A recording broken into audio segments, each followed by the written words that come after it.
Good morning, everyone, and welcome to the Rangers Review Morning Briefing. It is Tuesday, the 30th of July. I'm Derek Clark, and I'm joined for it seems like the umpteenth time already. We're only on the second day of the week, but Chris Jack joins us. How's it going, Chris? Not too bad, Derek. It's always a pleasure, and there's always things to talk about. So I'd be worse if it was very quiet and we were struggling to get through. But no, we've always managed because there's always talking points. Yeah, lots to talk about from yesterday and even this morning as well, with the official departure now of Connor Goldson. Before we get stuck right in, just a quick word for our podcast sponsors, MPH Boilers, the family-run, award-winning company covering all of mainland Scotland. They've got those excellent Viessmann boilers on offer. Do go check them out, folks, if that is something that you are requiring. Nobody wants a knackered old boiler as we approach the winter months. Right, let's get stuck in. We'll talk about Goldson first of all then, Chris. He has departed for Aris Limassol. That was a move that was mooted just a little over a week ago. I think at the time when he jetted out to Cyprus, there was an element of surprise that he could possibly be joining a Cypriot team. But he has signed for Aris Limassol, a 3-year deal, and he ends his 6-year stay in Glasgow. And in terms of fee, folks, no Rangers have said it's undisclosed. Hearings from the Cypriot side, it's possibly around 1.7 million euros with add-ons. What those add-ons are, I'm not entirely sure. But I think as time was up, Chris, I think we've been on many videos saying that perhaps a parting of the ways was now the time, and he's moved to Cyprus. Got to see a wee bit surprised that he's heading over there, but I think the vast majority of Rangers fans will wish him well in his future career. I think just in terms of the fee, we're trying to get that confirmed from this end of it, but it's almost largely immaterial to Rangers. I think it's not a case of that we're selling Goldson to then have a big pot of cash and then go and reinvest in another centre half. You're looking at the wages that have been saved, and it's how you then go and reuse those wages to improve that area of the side. So I don't think the fee makes a massive difference. In terms of the timing of it, I think we'll agree that this is the right summer for Connor to move on. But I also hope, and seeing some of the comments on social media and some of the comments on the video this morning, I hope people look at his entire Rangers career and the whole 6 years rather than just a fairly poor, certainly by his standards, last 6 months, maybe even the entire season. Before that, he was part of a Rangers side that gave us so many excellent moments. 55 obviously being the highlight of it. Seville, Old Firm wins, like scoring twice at Parkhead, some of the European nights. There has been a number of highs in Connor Goldson's Rangers career. Of course, like so many players within this squad and within this group over recent seasons, there are a number of lows. Now, he will leave having not collected as many medals as he should have done. If Tav moves on this summer, that's the same as it was for Al McGregor last year, or Scott Arfield, or Ryan Kent, or Alfredo Morelos. A number of guys from this era of this Gerrard group, if you like, they should have won more, and that will always kind of take the edge off their legacy. I feel like Connor doesn't leave Rangers as a legend, but he certainly leaves as a very good, very consistent player for the club, who, when he came in, he did the job. Rangers needed reinforcements in that summer of 2018 when Gerrard came in. Goldson was someone that Gerrard could build the side round about. I say over the coming years, he did do a lot of good things, did some bad things, of course, but I hope that people don't just see, well, he was poor in the last season, and I'm delighted to get him gone. There's an argument that Rangers have now lost their best centre half. When you look at what is still there, have Rangers allowed their best centre half to leave the club? Potentially, yes, but I think it was the right thing to do, because that area of the pitch needed a big refresh and a big improvement. And now that Connor has moved on, Rangers need to go and find the next one. They need to invest in the next guy who's going to be able to play 50, 60 games a season, who's going to be that big figure on and off the pitch. And I said, Goldson has moved on, but the challenge now is for Rangers to replace him properly. Yeah, that is a big challenge, because games are coming thick and fast and starting on Saturday. I've got to say, I have a little bit apprehensive, Chris, at the prospect of the back line going to Tynecastle. I know that Hearts are not in relatively good form themselves, but Rangers need to bring in a centre-half. Now, in terms of players that have been linked, there haven't been many, it's fair to say. We know they missed out on Cordoba earlier in the window. Scott McKenna has been linked, of course, throughout the course of the summer window. But that aside, is there anyone else do you think a move is afoot now that Goldson's out the door, that will bring someone in ahead of that trip to Gorgie? As you say, it has been quite quiet in terms of centre-half links over the last couple of weeks, over the last probably even longer than that, to be fair. I think it's an area that definitely needs improvement. Yeah. I think we all agree on that. I asked the manager post-match on Saturday if he expected anyone in before the Hearts game, and he answered it how I expected he would answer it. But I think he will be fully aware that the fans expect a big presence, a big figure, and a quality acquisition in that area to come in. Rangers are not going to get away with the options that they've got at centre half, especially when there's now doubts over right back, and for me, doubts over left back as well. So that defensive unit is not going to be enough to get Rangers over the line. It's not going to be the foundation they need to build on in terms of a title challenge. So there's real scope for improvement in that area. Hopefully now with Connor gone, I say that opens up possibilities in terms of the wages. Will someone new be in there for Saturday? Well, the clock is ticking in that regard, but certainly over the next couple of weeks, I think we're all expecting and all demanding that another centre half, maybe even two, are brought into this group. Yep. If the game's tomorrow, Chris, who's your two centre backs? Suter and Balogun. Okay, interesting. Are you going Suter and Davis? I've quite liked the thought of Enciala, I've got to say, at left centre back.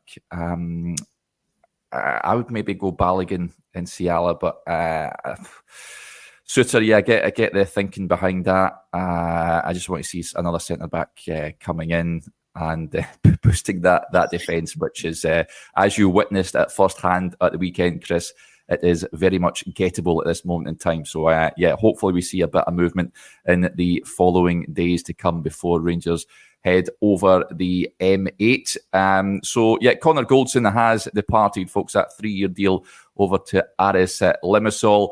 In terms of other murmurings, one player that has been linked, of course, a forward linked earlier in the window, did a video on him, the Kosovan international Albion Rahmani. Sorin Chiriac, who covers as a Romanian football journalist over there, is stating that Rapid Bucharest are expecting an offer for their striker in the coming days. They want €6 million plus a 20% sell-on. They are open to negotiations, though. We know that Rangers have been linked with them in the past. It's also thought there's a team in France and Belgium that are preparing an offer as well. Now, he didn't play last night. The reason being he was injured, but he's back training, but he wasn't fit enough to play any part in the game. Rapid Bucharest lost the match last night. But all accounts over there, they're expecting a bid. Whether that is the team from France, Belgium or Rangers, who knows? But it's clear that a striker very much on as much as a centre-back is, Chris, I think there's been a host of strikers linked over the course of the summer. You confident of getting someone in before Saturday? Well, before Saturday, I said the clock is ticking in that regard. I think as we touched on with Stevie on the show yesterday, this squad is far from finished. There is a lot of room for improvement. There is a lot of areas that still need reinforcement for that to happen. I think as we've seen over the last couple of weeks, we're almost in this one in, one out stage of the window now. We're in this second phase of it. The manager, Niels Koppen, got a handful of deals done early on. The likes of Enciala coming in, also Liam Kelly coming in. We're now in this next phase of it. Cherney is someone that I really like. I think he could be an interesting acquisition for us. In terms of somebody else coming in, I'd like to see him start on Saturday. Incidentally, I think you just pitch him in and you give him a chance and see what he can do. Before Saturday, I think it might be stretching it, but who knows? It's Rangers, and as we know, anything is possible. Anything can happen. But I think, as the manager has touched on during the time when we spoke to him out in Holland on pre-season, a couple of interviews that he's done post-match, he was also on Sky yesterday, he's fully aware that this is very much a work in progress and that further acquisitions are required. And I think we've said for quite some time, you judge the window as a whole at the end of it, but there are also certain moments, like the European squad having to be confirmed this week, like the first game this season, like the first European game next week. These are milestone moments where people look at the state of the squad and think it's a bit short, and Rangers are more than a bit short at present. Yep, absolutely. And as you quite rightly say there, Chris, about the European squad, CGM55 says before Saturday. How about before Thursday for the Euro squad? Yeah, absolutely. Hopefully the recruitment team are working tirelessly to get bodies in the door and quality players at that. So that's it on Rahmani, folks. I'll try and do it. Find out as soon as I hear from Soreen who that club is, then we'll let you guys know. But yeah, I thought it was interesting him reporting that over the last 24 hours. One player who is in the building, who we didn't expect to see again in the Rangers jersey, given the manager's comments last week, Chris, when he came in after doing his press conference. He left and then, I've not seen this before, came back in to explain the Todd Cantwell situation. Now, in an interview with Sky yesterday on Cantwell, he says, I kept the door all the time open all these weeks. It was already a while ago that he came the first time with that. As long as a player is here and we believe in his qualities, the door is always open. But of course, we need to focus now on the guys who are totally with their minds in the club to get results in the next couple of weeks. We will see what happens. So that's what he had to say on Cantwell, saying that the door is open if he wishes to change his mind after telling him he wants a new adventure, he wants to leave the club. And we know that he has been offered to other clubs. His agent offered him to Lecce about a month ago now, I think it was. And as such, I think there's Saudi interest as well, but he is still a Rangers player. Do you think we'll see him again in a blue jersey? I wouldn't have thought so. I think the fact that he's also not featured during the pre-season speaks volumes. So if you're looking for someone to play number 10 on Saturday, given the lack of action that he's had, he's also not an option. And I think if you make that decision, I think the manager also outlined it down at that Birmingham game last week that you were at. Todd went to him and had that conversation. His mind seems set on it. And I think at some point the manager just has to almost write it off and say, well, he doesn't want to be here. His mind's not in it. His heart's not in it. It's now about Rangers maximising whatever fee they can get for him and allow him to move on. I think there's been a lot of talk about Cantwell over the course of his Rangers career, certainly in moments last season, about how much he contributes. Does he offer enough? For me, he doesn't. I think mentioned a couple of times at the start of the window, that number 10 area, if Clement is going to stick with this system, that area of the side needs a real upgrade. I know Tom Lawrence has had a decent pre-season, also scored a couple of goals there as well, but I think Rangers do need better. And if he was to stay at the club, they also need another option there. You can't just have Lawrence, given his injury situation over the last couple of seasons as well. So you're looking at Hadji moving on. Lammers has moved on. Alec Lowry, who knows what the future holds for him. But Cantwell is also the big ticket item in that number 10 role. I think he should be allowed to leave. I can understand why Clement saying, no, the door's never closed, because you never know what can happen. He can't say, he'll never play for me again, and then a deal is not done and he's still at the football club, and you've then got a guy who wanted out and you all but banished. That's not good for anyone. So I can understand the manager playing it that way in terms of his interviews, but I think he has to move on. He has to build a side, build a team, build a squad without Todd Cantwell, and it's now up to Cantwell and his representatives to go and try and find a move, get himself a deal, get out of Rangers as quickly as he can, and move on. Yeah, I would be surprised to see him again in a Rangers jersey, but it's clear that he's not quite found a new employer. Whether Rangers can get him out the door in this transfer window, who knows? But you'd like to think they'd be able to do that. If the player is not invested in the squad going forward, then I think it's imperative Rangers move the player on. You mentioned Hagi there, of course. I think, was it last week, there was murmurings from Italy that he'd agreed personal terms with his former team, Fiorentina. I think still both clubs have to agree on a fee with regards to Hagi. I was hoping to actually speak to the Fiorentina manager. They were doing a pre-season tour of the northwest of England. They played Bolton on Friday night and then Preston on the Saturday.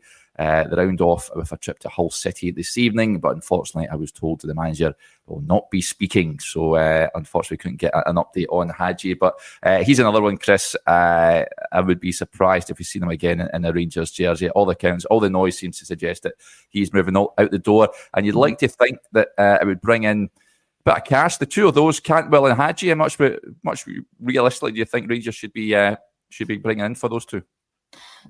What was don't think there was actually a fee ever announced on Cantwell, was it? It was during that kind of strange time when Rangers didn't announce any fees and didn't announce any contract lengths, and just basically just announced a player's name, and that was it. I think they're looking at probably a couple of million for the pair, or a couple of million each.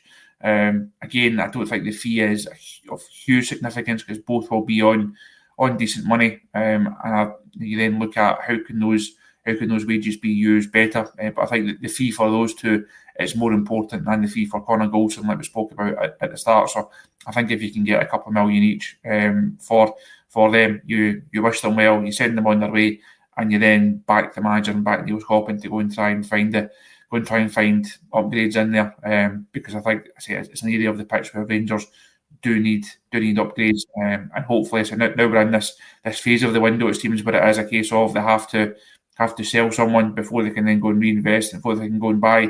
If those deals can get wrapped up over the next couple of days, hopefully we will see a bit of movement, because I think as these milestone dates approach, fans get more and more nervous. We went through that a couple of weeks or so after Liam Kelly came in, where it was then very quiet, and then also Tierney then happened fairly quickly. But Rangers are now really looking to hopefully try and move through the gears, I feel like, because as we've said, there's a lot of work still to be done. Yeah, there certainly is. In that Champions League qualifier, the second leg, incidentally, the Dynamo Kiev and who are they playing again? Who the Partizan Belgrade? Yeah, there's 6-2 up for the first leg, so you'd imagine they'd go and finish the job in Serbia. That match taking place tomorrow, and then we'll find out who Rangers will face in the third qualifying round. The first leg taking place, you'd imagine, in Poland, where Dynamo Kiev are playing their matches. It will be a week. Will it be I think a week today, perhaps, or a week tomorrow? I think the Tuesday or Wednesday of next week, with the return at Ibrox.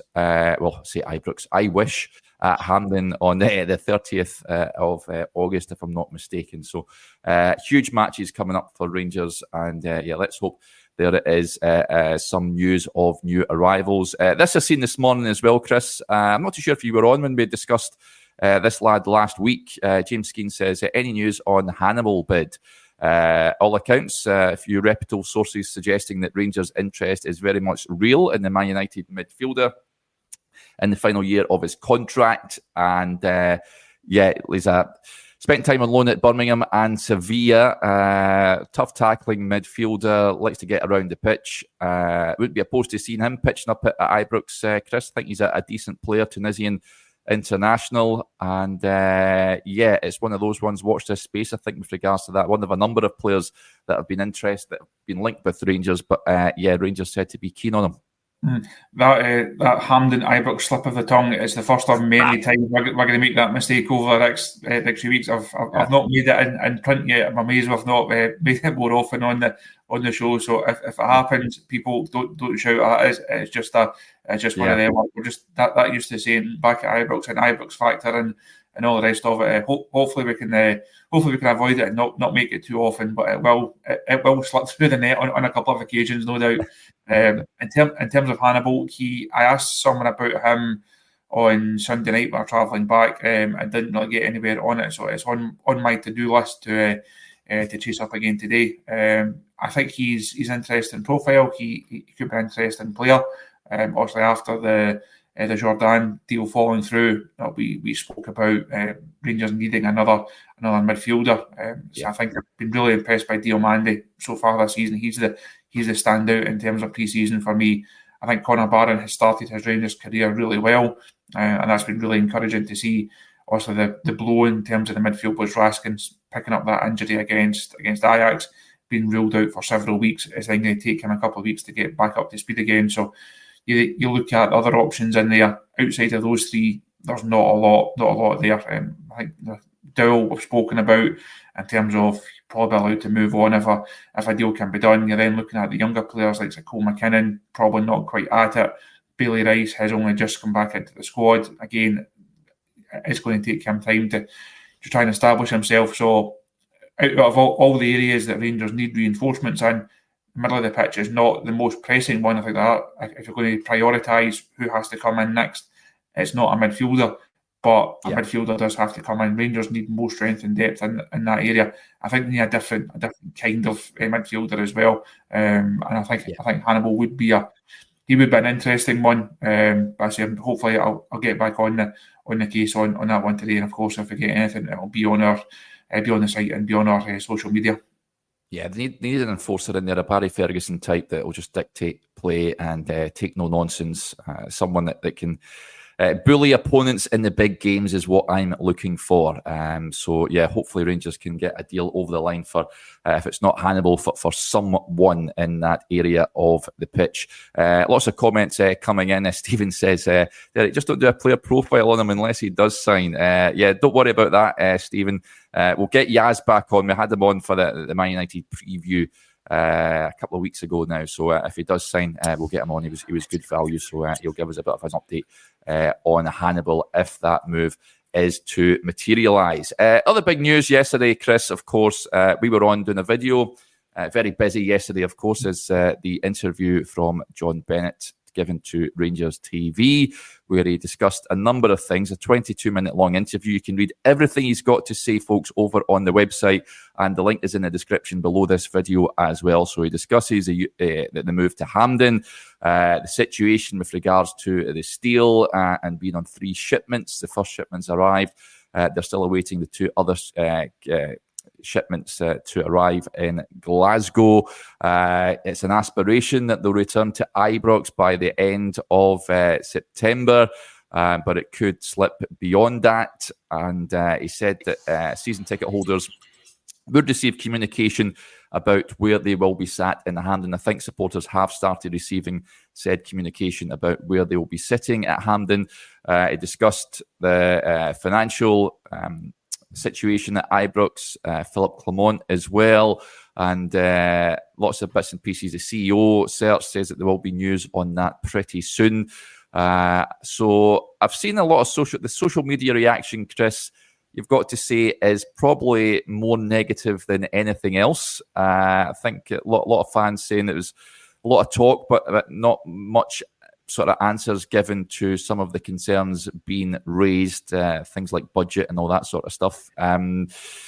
What did you make of it? For those that never watched the briefing last night, were you maybe expecting a little bit more from the chairman? I think it was as expected. I think as you say there has been a number of comments about the lack of detail in certain areas on it. I think that it was obvious that the Ibrox situation was going to be, as we spoke about last night on the show, the Ibrox situation, it had to be the dominant one, so it's no surprise that it started with that. But we're still short on details. Also, the fans being the main one in terms of their seating. The chairman outlined that will be by the end of the week.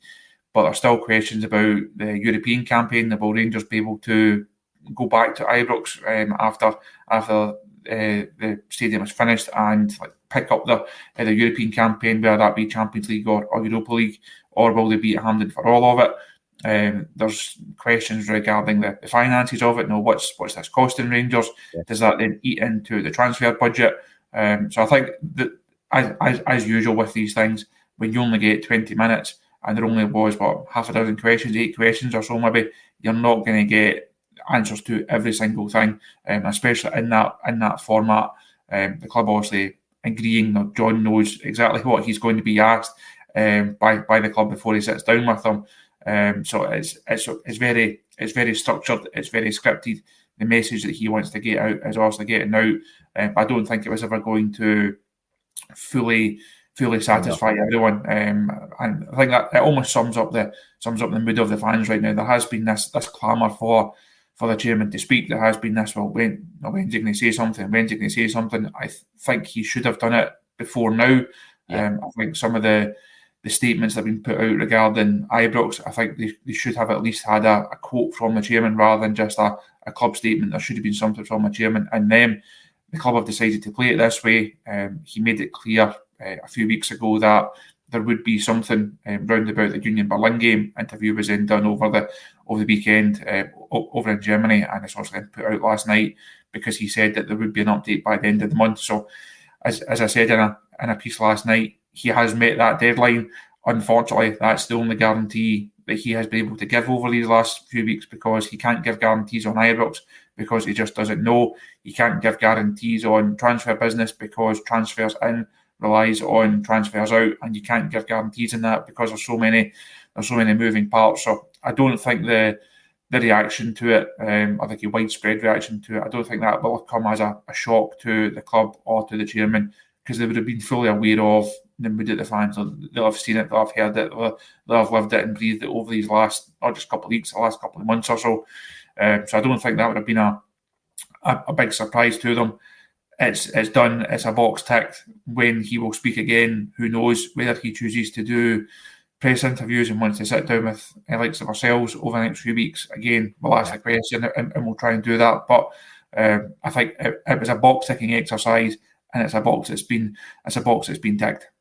Yeah, John, if you're watching, I know you're a big fan of the show. Then please come on and join us on one morning. That would be absolutely class. But you had a message. The final question was, do you have a message to the fans? He said, because I'm one of them, it's a message to me as well at a really challenging time. I don't make any bones about it. This is the biggest challenge I faced. You have personal challenges with your family, and those are the big challenges in life. But outside of that, it's the biggest I faced. You need to rise to challenges. You don't really have a choice to do you? We don't fold. Rangers fans have been through a lot of adversity at this club and its glorious history, and this is a moment of adversity. This is painful, personally painful, bruising, challenging, all of the above. But this club has a remarkable ability to rise to the challenges, and it will do that. I've talked about the challenges, the stand, the project. Never forget for whom we are doing it. Never forget for whom we are doing everything. The fans. We are here to win for them. We will complete the project through our people. It's a moment of adversity, but we've been through these moments before, and bigger, way bigger adversities. So we don't get consumed by this. We stand up, we grab it, we face it down, we finish the job. And you can go and read that in full, folks, over on the Rangers Review website. Right, that'll do us there. Plenty to pack into today's show. Big thanks to Chris, as ever, for joining us, and thank you to each and every one of you for tuning in to the programme. For those of you that are Rangers Review extra subscribers, I spoke to an FC20 podcaster by the name of Gus, who popped up with a Rangers jersey on, which was absolutely fantastic. But he gave us an insight into Vaclav Černý and what we can expect from him. And we also had a chat about Sam Lammers, of course, having joined 20 last week as well. So you can go and check that out. If there's any transfer news breaking over the course of the day, keep your eyes peeled on the website, on the social media accounts, and on YouTube as well, folks. You won't miss a thing. And if you're on WhatsApp, we've got that WhatsApp group running as well. If you want to join us there, the link is in the description below this video. Right, that'll do us there. Enjoy your Tuesday, and we'll speak to you tomorrow. Bye for now.